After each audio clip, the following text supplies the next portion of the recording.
Because of the track, because of the location of this particular system, we're bringing winter weather all the way down deep into Dixie, South Georgia, northern Florida as well, getting in on the action.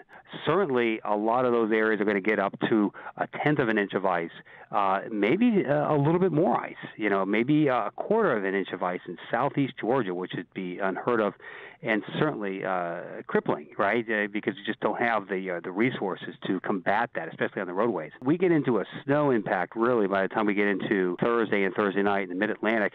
Could get a dusting, could get maybe up to an inch around the 95 corridor, D.C. Baltimore area, but you really have to go east areas along the Atlantic coast. That's where we could be looking at significant snows, certainly 4 to 8 or even more inches of snow out in that area.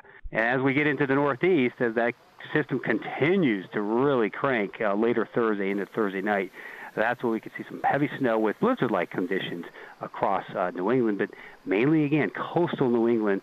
We're talking about eastern Massachusetts, Cape Cod especially, down east Maine, eastern Vermont, and Rhode Island as well. Those accumulations easily past 6 inches, perhaps up to a foot. Later Fridays, mainly northern New England, northern Maine especially, by the time we get towards Friday evening. Because of the intensification of this system, that's only going to reinforce the cold air. For some areas, this batch of cold air is going to be worse than what we've seen so far. So we're talking over the weekend behind this system as it pulls out. Highs will be 10 to 15, New York City area, for example, on Saturday. That's for highs.